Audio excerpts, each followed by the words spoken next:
2026 বিশ্বকাপে কি আর্জেন্টিনার জার্সি গায়ে দেখা যাবে লিওনেল মেসিকে শেষবারের মতো ফর ওয়ান লাস্ট ড্যান্স? আজ 1 এপ্রিল, তবে আপনাদের এপ্রিল ফুল করা বোকা বানানোর মতো কোনো প্রশ্ন এটা নয়। সত্যি সত্যিই কিন্তু বিশ্বকাপে মেসির খেলাটা এখনো 100% নিশ্চিত না। মেসি তো সেই কবে থেকেই বলে আসছেন যে এই বিষয়ে তিনি চূড়ান্ত সিদ্ধান্ত নেননি। এই যে 11ই জুন বিশ্বকাপ শুরু হবে আজ থেকে 2 মাস 10 দিন পর, এই যে 16ই জুন আলজেরিয়ার বিপক্ষে ওয়ার্ল্ড কাপে আর্জেন্টিনা প্রথম ম্যাচ খেলবে 2 মাস 15 দিন পর, সেখানে লিওনেল মেসিকে দেখা যাবে কিনা এটা কিন্তু এখনো আনুষ্ঠানিক ঘোষণার অপেক্ষায়। তবে আমার আন্ডারস্ট্যান্ডিং হচ্ছে এই বিশ্বকাপে মেসি খেলবেনই। মেসি ছাড়া আর্জেন্টিনার এই বিশ্বকাপ অভিযান হয় না, হতেই পারে না, ভাবাই যায় না।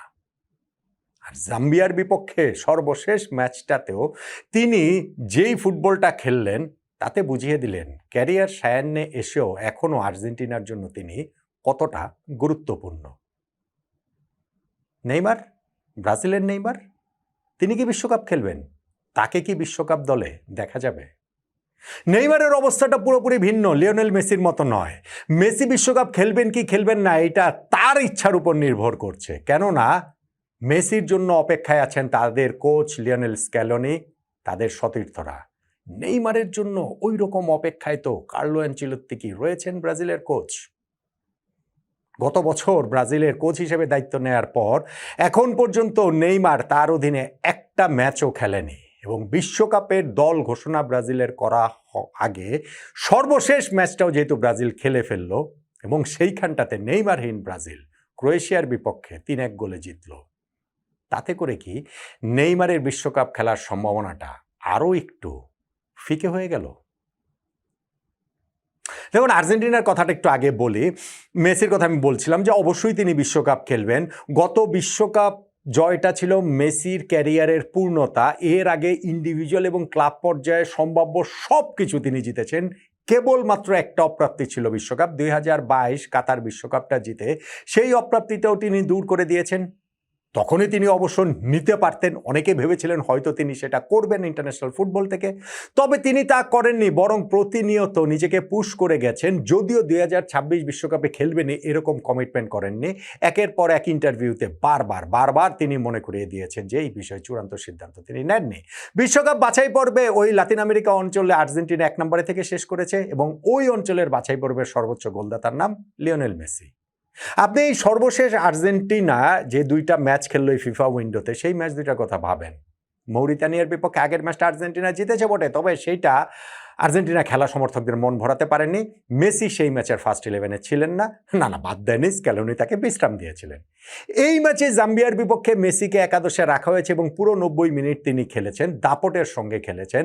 ফার্স্ট হাফে তার একটা দুর্দান্ত পাস থেকে হুলিয়ান আলভারেজ গোল করে আর্জেন্টিনাকে এগিয়ে নিয়েছেন। তারপরে অ্যালেক্সিস ম্যাকঅ্যালিস্টারের সঙ্গে একটা 1-2 করে মেসি নিজেও একটা গোল করেছেন। ফার্স্ট হাফে 2-0-তে এগিয়ে থাকা আর্জেন্টিনা সেকেন্ড হাফে আরও 3 গোল করেছে।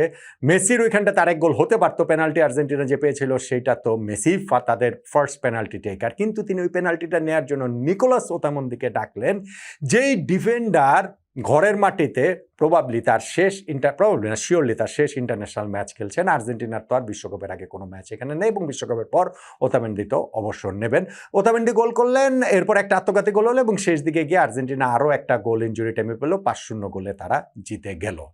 আর্জেন্টিনার এই ম্যাচটাতেও যত আক্রমণ হয়েছে, বেশিরভাগ আক্রমণ হয়েছে মেসির মাধ্যমে।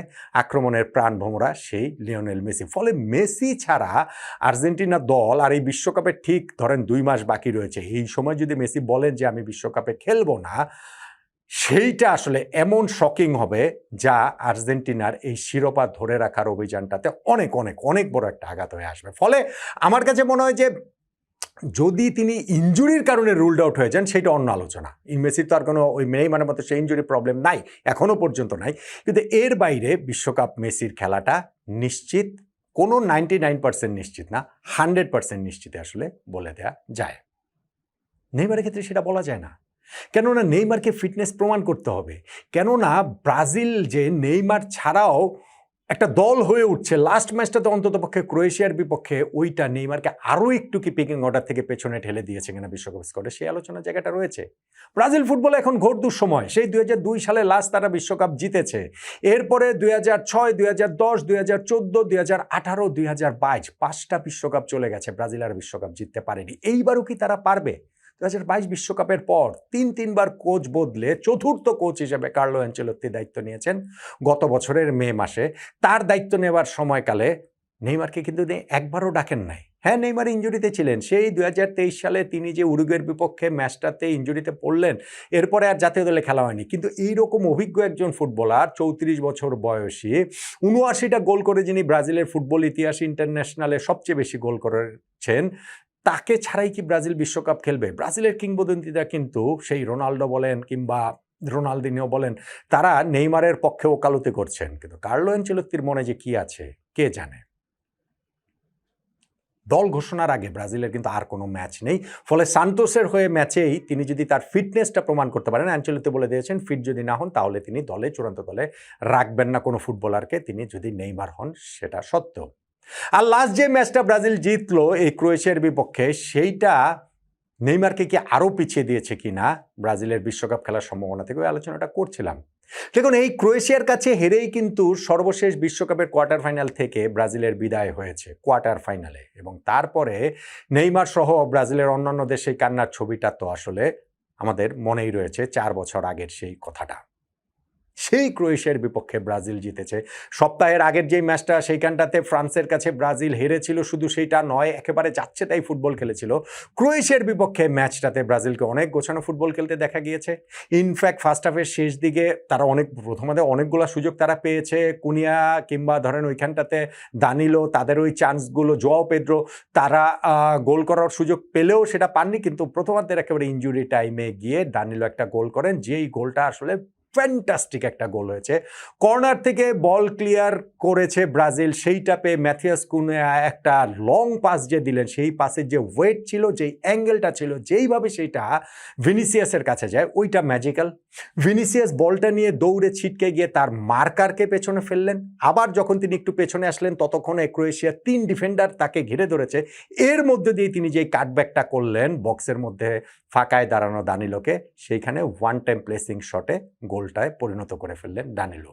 কয়েক সেকেন্ডের মধ্যে কাউন্টার অ্যাটাকে ব্রাজিলের একটা চোখ ধাঁধানো গোল। সেকেন্ড হাফে গিয়ে ব্রাজিল ম্যাচের শেষ দিকে গিয়ে একটা গোল খেলো 84তম মিনিটে। তাদের ওই জায়গাটাতে 2 ডিফেন্সের মাঝখান দিয়ে যেভাবে ওইখানে ফুটবলার বলটা পেয়ে গোল করলেন, ওইটা তাদের ডিফেন্সে একটা চিন্তার জায়গা তো রয়েছেই। কিন্তু এরপরে তারা 5 মিনিটে 2 গোল করে ফেললো ম্যাচের ওই শেষ সময়টাতে। বদলি হিসেবে নেমেছিলেন যে এনরিক, তাকে ফাউল করায় পেনাল্টি পেল, এবং সেই পেনাল্টি থেকেই গড়তে তিনি হচ্ছে গিয়ে গোলটা করলেন। ইংলিশ লিগে খেলা ব্রেন্টফোর্ডের এই ফরওয়ার্ড। আর এরপরে সেই এনরিকের পাস থেকেই ব্রাজিলের নিউ সেন্সেশন রিয়াল মাদ্রিদে নিজেকে মেলে ধরতে পারছিলেন না, ফ্রেঞ্চ লিগে লিওতে গিয়েছেন এবং সেইখানে দুর্দান্ত খেলছেন, এবং এই ম্যাচটাতেও নেমে তিনি ডিফারেন্স মেক করে দিলেন। শেষেও তিনি তার পাসটা থেকেই গ্যাব্রিয়েল মার্টিনেলি তিনি একটা দারুণ প্লেসিং শটে গোল করলেন। ফলে নেইমার ছাড়া এই ব্রাজিল, যেই ক্রোয়েশিয়ার কাছে গত বিশ্বকাপে নেইমার সহ তারা হেরে গিয়ে বিদায় নিয়েছিল, এইবার নেইমারহীন ব্রাজিল তাদেরকে প্রীতি ম্যাচ হলেও সেইখানটাতে হারালো। ফলে বিশ্বকাপে নেইমারের খেলার সম্ভাবনার জায়গাটা কিন্তু আমার কাছে মনে হয় আরও একটুখানি কমেই গিয়েছে। বিশ্বকাপে লিওনেল মেসি খেলবেন, আর্জেন্টিনার জার্সি গায়ে নিশ্চিতভাবেই খেলবেন, তবে ব্রাজিলের জার্সি গায়ে নেইমার খেলবেন কিনা আমার কাছে এখন পর্যন্ত তো মনে হচ্ছে যতটা খেলার দিকে তার চেয়ে বেশি প্রবাবলি না খেলার দিকে। স্পেশালি ব্রাজিল যখন এই লাস্ট ম্যাচটাতে ক্রোয়েশিয়ার মতো এরকম বড় প্রতিপক্ষ ইউরোপের, গত 2টা বিশ্বকাপেই যারা সেমিফাইনাল এবং ফাইনালে খেলেছে তাদের বিপক্ষে ব্রাজিল জিতেছে, তখন কি নেইমার ছাড়াই বিশ্বকাপটায় ব্রাজিল খেলছে? কার্লো অ্যানচেলত্তির ব্রাজিল লিওনেল মেসি সহ আর্জেন্টিনা খেলছে, ওইটা আপনারা একেবারে